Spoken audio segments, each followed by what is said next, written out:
জি।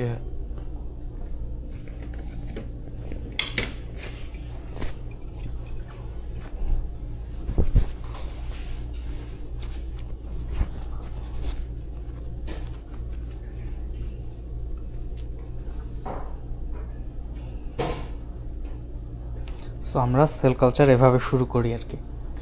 প্রথমে যেটা করি যে মিডিয়াগুলো বাইরে রেখে দেই কিছুক্ষণ, অথবা ওয়াটার বাথে দিয়ে রাখি যাতে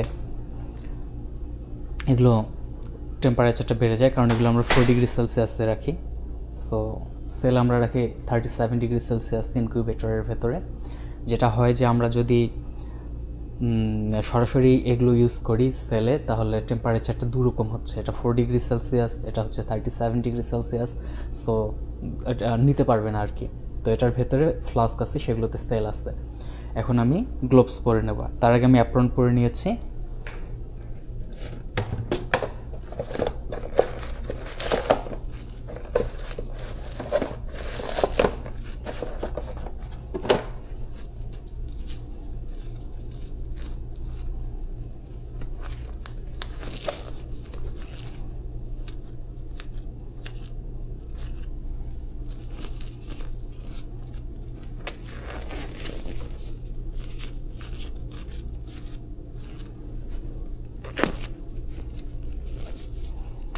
আচ্ছা, এর আগে আমাদেরকে যেটা করতে হয় সেটা হলো যে ইউভি লাইটটা অন করে দিয়ে রাখতে হয়। ইউভি লাইট অন করে দিয়ে রাখার কারণে ভেতরে যে আমরা যদিও পরিষ্কার পরিচ্ছন্ন রাখি, তারপরে যদি কোনো ব্যাকটেরিয়া সামহাউ থাকে সেগুলো কিন্তু কিল হয়ে যাবে। আচ্ছা, আমি লাইট জ্বালিয়ে দিলাম। আর এখন আমরা ব্লোয়ারের সাউন্ড শুনতে পাচ্ছি।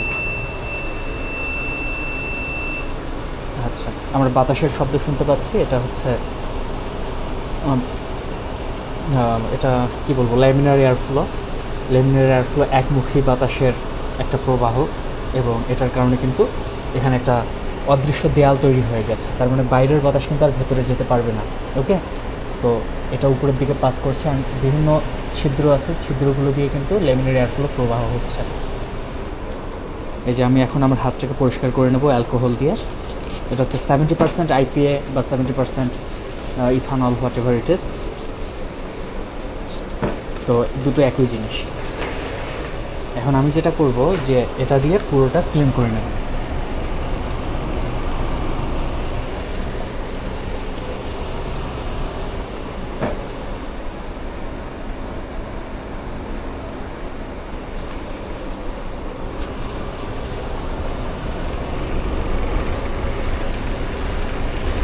আমরা সেল কালচার করার সময় যেটা করব যে ভেতর থেকে বাইরের দিকে টেনে নিয়ে আসবো, কিন্তু বাহির থেকে কিন্তু ভেতরের দিকে আমরা রিন্স করব না। আমি আবার দেখাচ্ছি। তো সাধারণত আমি 2 বার করে ক্লিন করি।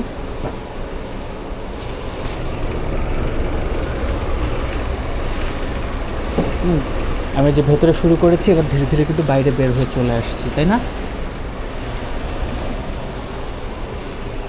এডিশনালি আমি উইন্ডোটাও ক্লিন করে নেব। আমি এখন যে স্টেপগুলো করছি সেল কালচার শেষে কিন্তু আমি এই স্টেপগুলো আবার আরেকবার রিপিট করব।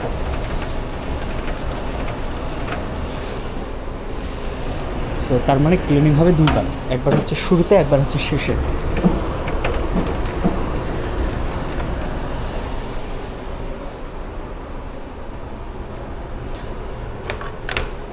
তো এখন আমি যেটা করব, আমার সেল আমি চেক করব, এরপরে আমি কাজ শুরু করব।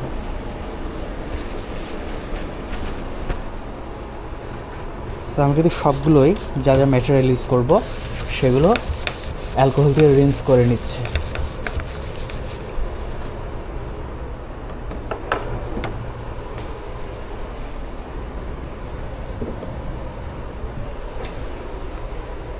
এই হচ্ছে ইনকিউবেটরের ভেতরে সেল আছে। এখানে 5% কার্বন ডাইঅক্সাইড মেনটেন করা হয় এবং 37 ডিগ্রি সেলসিয়াস। আর নিচে ওয়াটার ট্রে আছে যাতে এটা ময়েশ্চারাইজড কন্ডিশনে থাকে। ঠিক আছে, এই যে এগুলো আমার ট্রিটেড সেল, এগুলো হচ্ছে অন্য, এগুলো ট্রিটমেন্ট করা হয়নি, এগুলো আমি পরে চেক করব।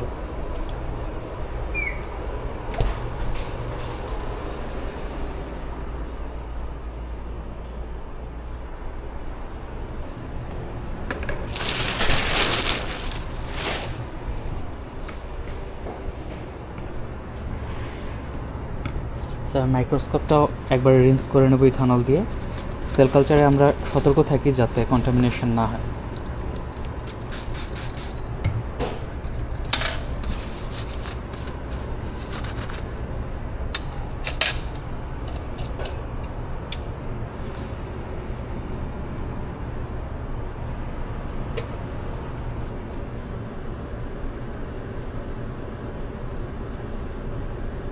আটচল্লিশ ঘন্টায় এগুলোকে প্রি ট্রিটমেন্ট করা হয়েছে একটা পার্টিকুলার ড্রাগ দিয়ে।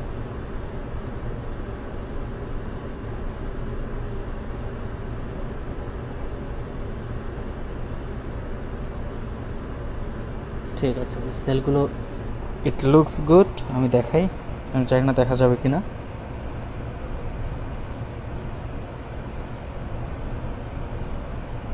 ওকে,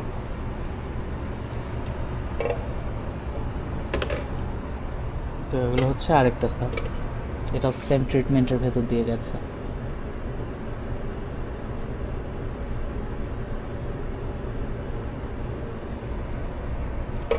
দে লুকস ওকে। এখন আমি যেটা করব যে এগুলোকে আমি 96 ওয়েল প্লেটে সিট করব সেল ভায়াবিলিটি অ্যাসের জন্য।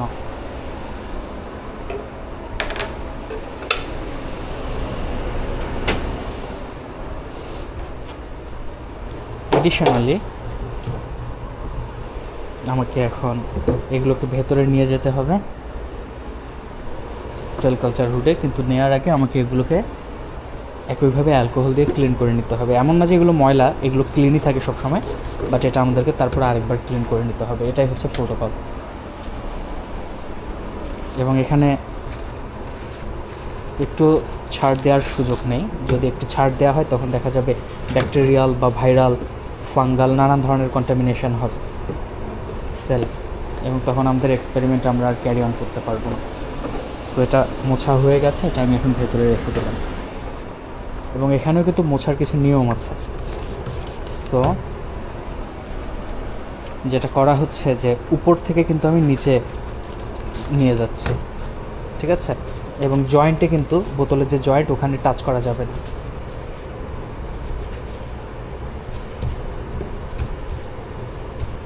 একটা জিনিস যদি খেয়াল করেন যে আমি কিন্তু উপর থেকে শুরু করে নিচে গিয়েছি, তো ডিরেকশন ঠিক রাখতে হবে।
আমি অ্যালকোহলটাকে হাতের কাছে রেখে দেই।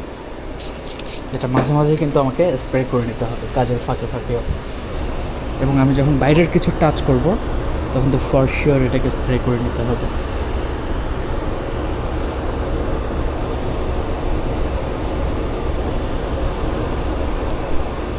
ওকে, আশা করি সব কিছু ভালো মতো দেখা যাচ্ছে। তো আমি এখন পাম্প অন করে দিলাম, পাম্পের শব্দ আপনারা শুনতে পাবেন।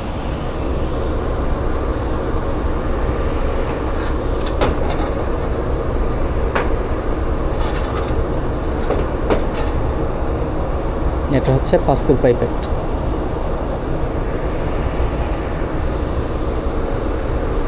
তো আমি যা করব যে পাস্তুর পাইপেট দিয়ে প্রথমে আমার একটা সেলের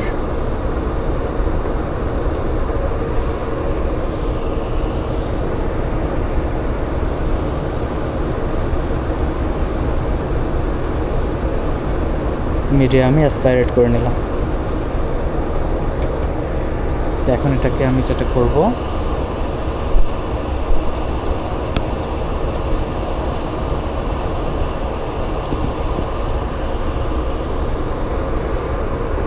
পিবিএস দিয়ে ওয়াশ করে নেব।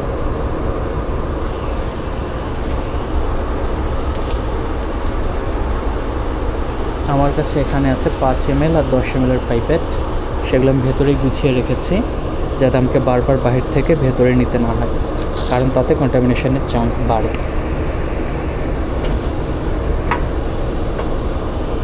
এবং পাশাপাশি ওগুলো যখন ভেতরে আছে ইউভি লাইটের কারণে সেগুলোতে যদি কোনো জীবাণু থাকে সেটা কিন্তু মারা যাচ্ছে, যেটা আমরা প্রথমে দেখিয়েছিলাম যে ইউভি লাইট 5 মিনিট বা 5 থেকে 30 মিনিট অন করে রেখেছিলাম।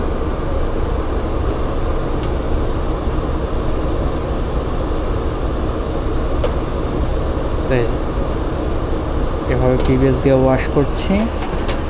আর পাশাপাশি এখানে বায়োহাজার্ড বক্সে কিন্তু জিনিসগুলো ফেলা হচ্ছে। আমি যে এখনই পাইপের টিপটা ইউজ করলাম সেটা কিন্তু এই নির্দিষ্ট লাল বক্সে ফেলেছি, যে কোনো জায়গায় ফেলা যাবে না, কারণ এটা বায়োহ্যাজার্ডকে লাল রঙের বক্সে রাখতে হবে এবং এগুলোকে ডিসকার্ড করার প্রসিডিউরটা স্পেশাল। সো প্রতি মাসে একবার করে লোকজন এসে আমাদের বায়োহ্যাজার্ডগুলো নিয়ে যায় সবগুলো ল্যাব থেকে। আমাদের এখানে 10টার মতো ল্যাব আছে, সেই সবগুলো ল্যাব থেকে বায়োহ্যাজার্ড কিন্তু তারা নিয়ে যায়। তো এগুলো আমরা যে কোনো জায়গায় থ্রো করতে পারবো না। এখন আমি যেটা করব যে আমি এটাতে ট্রিপসিন ইডিটিএ দেব। সো ট্রিপসিন ইডিটিএ বিভিন্ন অ্যামাউন্টে দেওয়া যেতে পারে, কেউ আধা ml দিতে পারে, কেউ 2 ml দিতে পারে, কেউ 1 ml দিতে পারে। এফেক্ট একই রকমই হবে, সময়ের পার্থক্য থাকবে। এবং আমি সেন্ট্রিফিউজ করে ট্রিপসিন ইডিটিএটাকে রিমুভ করে ফেলব। যখন আমার সেলগুলো ডিটাচ হয়ে যাবে আমি সেটাও দেখাবো। সো আমার একটা সেলে ট্রিপসিন ইডিটিএ দেওয়া হয়ে গেছে। আমি একই কাজ আমার অন্য আরেকটা সেলের জন্যও করব। তো ট্রিপসিন ইডিটিএ যাতে ভালো মতো পুরো সেলের পুরো জায়গাটাতে ছড়ায় সেজন্য আমি করে নিচ্ছি এভাবে। এবার রেখে দিলাম। তো আমাকে এই পাস্তুর পাইপেটটা চেঞ্জ করতে হবে, কারণ আমি এখন অন্য সেল লাইন নিয়ে কাজ করব। পাস্তুর পাইপেটও কিন্তু আমরা বায়োহ্যাজার্ডের বক্সে ফেললাম, যেহেতু এটা গ্লাসের তৈরি তার কারণে গ্লাসের আমাদের আলাদা একটা বক্স আছে।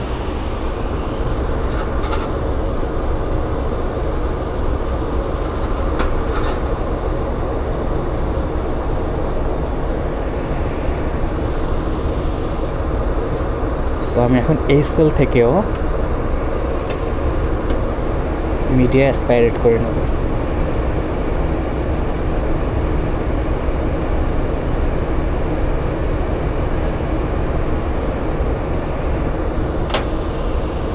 এখন এটাকে আমি পিবিএস দিয়ে ওয়াশ করব। আমরা সেল কালচার হুডে কোনো জিনিস বেশিক্ষণ খোলা রাখবো না। এই যে এটার কাজ আমার শেষ, আমি সাথে সাথে এটা বন্ধ করে দিলাম।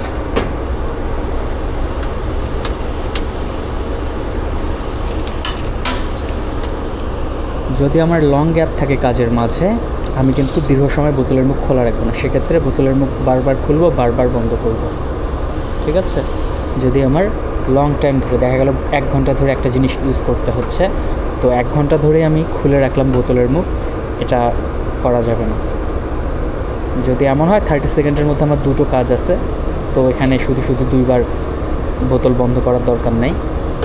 30 সেকেন্ডস আমি হয়তো ওপেন রাখতে পারি, কিন্তু যখন ব্যাপারটা এরকম হবে যে 1 ঘন্টা ধরে আমাকে একটা জিনিস ইউজ করতে হবে, 1 ঘন্টা ধরে আমি সেটা ওপেন করে রাখতে পারি না। এই 1 ঘন্টায় যদি আমাকে 5 বার ইউজ করতে লাগে, তার মানে আমি 5 বার বোতলের মুখ খুলব এবং ব্যবহার শেষে আর সাথে সাথে আবার 5 বার বন্ধ করে ফেলব। আমাকে চেষ্টা করতে হবে যতটা ভেতরে আমি পারি কাজ করা যায়। ঠিক আছে? বাইরের দিকে কাজ করা যাবে না। সো আমি চেষ্টা করছি আমার হাত যতদূর ভেতরে পৌঁছায় ততদূর আমি কাজ করার চেষ্টা করছি। তাহলে আমার এই সেলটা ওয়াশ হয়ে গেল। এখানে ট্রিপসিন ইডিটিএ দেবো যাতে সেলগুলো ফ্লাস্কের সারফেস থেকে ডিটাচ হয়।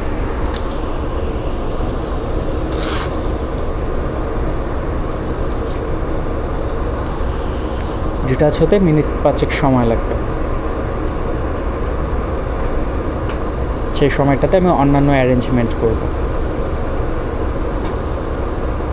নেক্সট স্টেপে আমার কী কী করতে হবে সেগুলোতে যদি কোনো অ্যারেঞ্জমেন্ট থাকে সেগুলো আমি এই 5 মিনিটে করে নেব।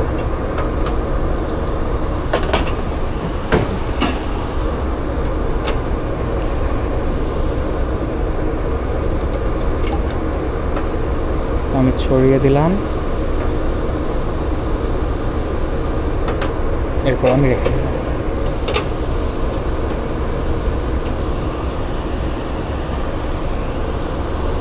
হ্যাঁ, এখন আমি লেবেল করে ফেলব দুটো টিউব, যেগুলোতে করে আমি ট্রিপসিনাইজেশন শেষে সেলগুলো কালেক্ট করে সেন্ট্রিফিউজ মেশিনে দেবো, যাতে ট্রিপসিনটাকে আমি সেপারেট করে ফেলতে পারি। So labelling important. রিসার্চে সবসময় সুন্দর মতো লেবেলিং করতে হবে, না হলে মেস আপ হয়ে যাবে।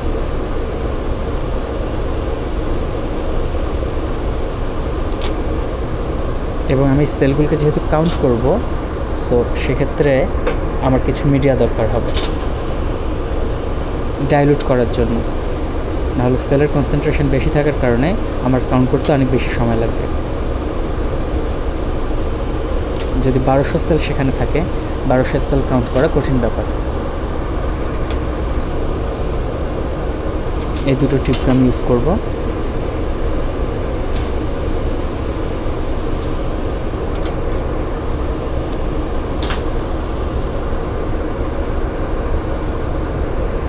যেহেতু আমার দুটো সেল লাইন, দুটোর মিডিয়া আলাদা, সো আমাকে দুটোর জন্য আলাদা মিডিয়া ইউজ করতে হবে।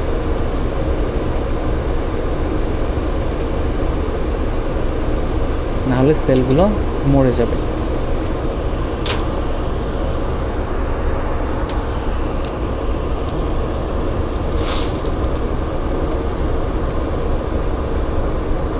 আপাতত আমার পাম্পের কাজ নেই, সো আমি পাম্পটা বন্ধ করে দিতে পারি। সেল কালচার করার সময় আমাদেরকে মনে রাখতে হবে কোনো তাড়াহুড়া করা যাবে না। আপনার যদি কোনো তাড়াহুড়া থাকে তাহলে আপনি সেই কাজটা আগে সম্পন্ন করবেন, কিন্তু সেল কালচার করবেন না। তাড়াহুড়ো এবং সেল কালচার দুটো একসাথে যাবে না। আপনি যদি ক্ষুধার্ত থাকেন আগে খেয়ে নেবেন, আপনি যদি ক্লাস থাকে আগে ক্লাস করে নেবেন।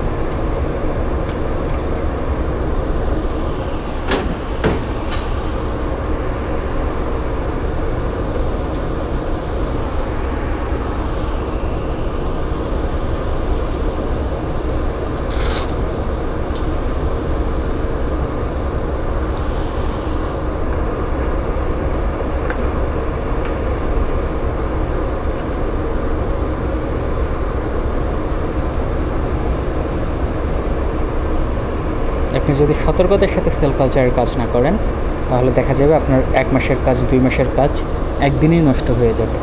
হয়তো আপনি 1000 বারের মধ্যে 999 বার সঠিক কাজ করেছেন, কিন্তু একবার ভুল কাজ করেছেন। সেই একবার ভুল কাজই আপনাকে দেখা যাবে 1 মাস, 2 মাস, 3 মাসের কাজ কিন্তু নষ্ট করে দিবে। সো আমাদের সতর্কতার কোনো বিকল্প নেই, আমাদেরকে সতর্ক থাকতেই হবে। সো এটা হচ্ছে মাইক্রো পাইপেট। এটা দিয়ে আমি এখন 400 মাইক্রোলিটার মিডিয়া এখানে নিয়ে নেব দুটো ছোট ছোট টিউবে, যাতে করে আমি সেখানে আমার সেলগুলোকে ডাইলুট করতে পারি।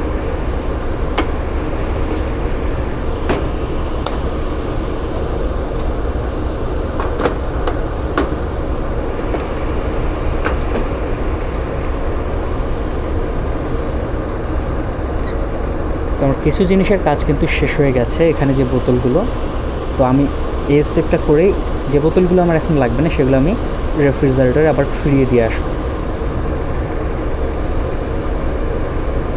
সেই যে 400 মাইক্রোলিটার মিডিয়া আমি নিয়ে নিলাম।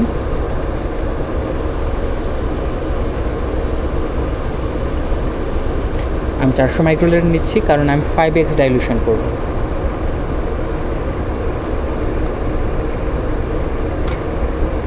টোটাল ভলিউম হবে 500 মাইক্রোলিটার, 100 মাইক্রোলিটার থাকবে সেল। পরে এটা আমি ক্যালকুলেশন করার সময় অ্যাডজাস্ট করে নেব।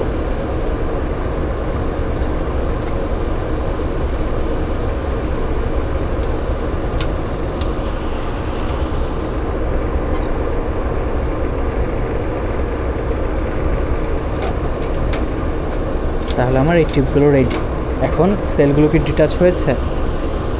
হ্যাঁ, ডিটাচ হয়েছে। আমি চোখ দিয়ে দেখে বুঝতে পারছি, ক্যামেরায় সেটা দেখানো সম্ভব না, কারণ এখানে কিছু ঘোলা ব্যাপার স্যাপার আছে তো, সো ক্যামেরা এই জিনিসগুলো ফিল্টার করতে পারবে না।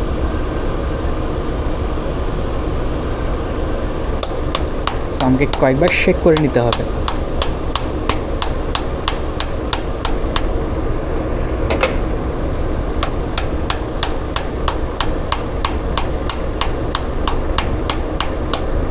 হ্যাঁ, তো আমার শেক করে নেওয়া হয়ে গেছে। এখন আমি যেটা করব,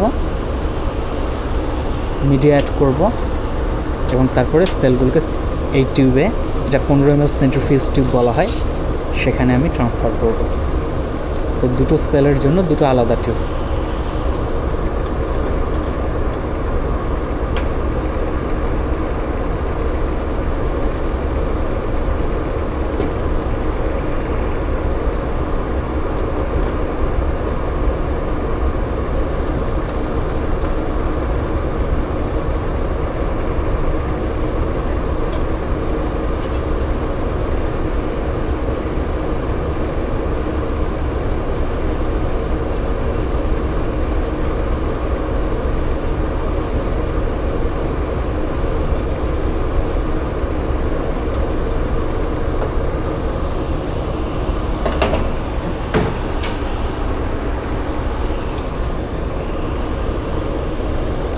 আমাকে কয়েকবার পাইপেটিং করে নিতে হবে যাতে সেল ম্যাচগুলো সিঙ্গল সেল সাসপেনশনে কনভার্ট হয়। সো আমাকে একটু স্পিডে পাইপেটিং করতে হবে সেল ফ্লাস্কের দেয়ালে।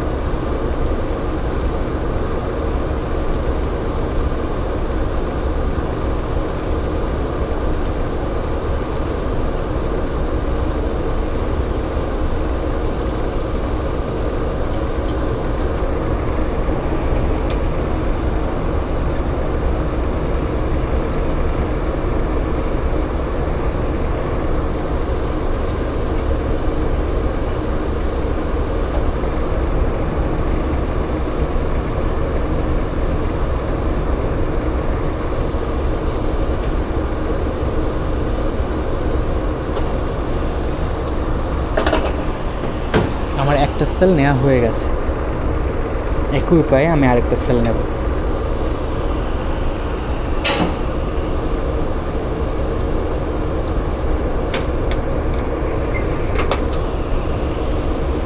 হ্যাঁ, এই সেলটাও ডিটাচ হয়ে গেছে। আমাকে তাড়াতাড়ি এটা সেপারেট করে ফেলতে হবে, কারণ এই সেলটা স্টিকি। আমি যদি একটু বেশি লেট করে ফেলি তাহলে যেটা হবে যে এই সেলটাকে সিঙ্গল সেল সাসপেনশনে কনভার্ট করাটা ডিফিকাল্ট হবে।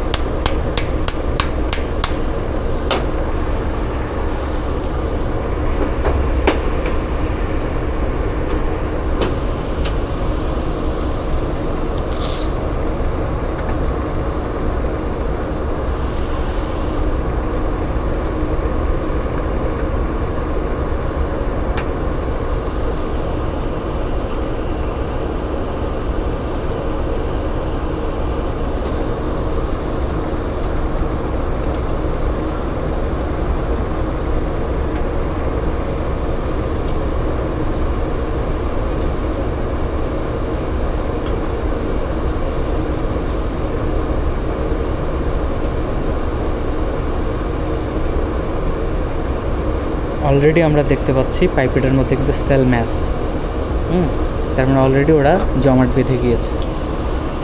কিন্তু আমার জমাট মানে হচ্ছে তারা একখানে অ্যাগ্রিগেট করেছে, যেটা আমার কাজের না আর কি। আমার দরকার সিঙ্গল সেল সাসপেনশন, প্রতিটা সেল আলাদা আলাদা থাকবে। তো এখন আমি পাইপেটিং করব। সো যেহেতু আমার এখন আর মিডিয়া লাগছে না, সো আমি মিডিয়ার বোতলের মুখ ক্লোজ করে দিলাম।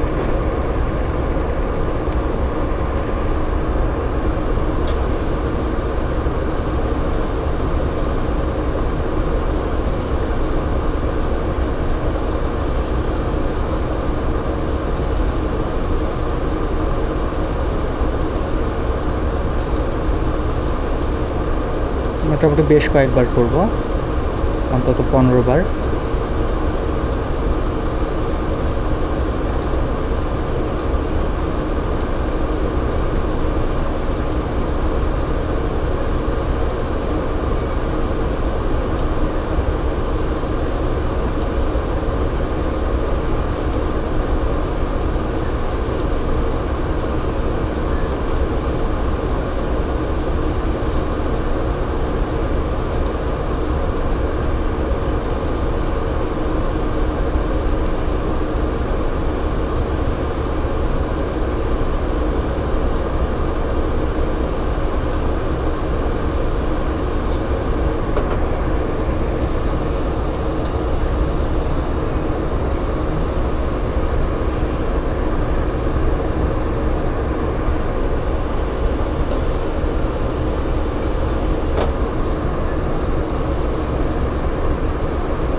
এখন আমি এগুলোকে সেন্ট্রিফিউজ করে নেব।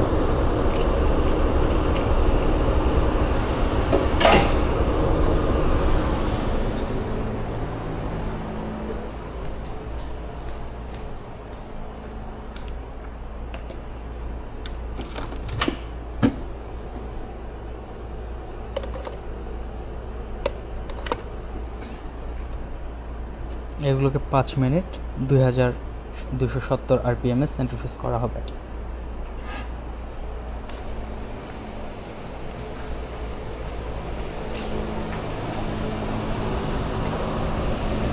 ঠিক আছে, আমার এগুলো দরকার হচ্ছে না, তো আমি এই দুটো বোতলকে রেফ্রিজারেটরে ফিরিয়ে দিয়ে আসি। এবং বোতল বের করার আগে খেয়াল করতে হবে বোতলের মুখ টাইট করা আছে কিনা। সো আমি আগেই টাইট করে চেক করে নিয়েছি, সো আমি আরেকবার চেক করলাম।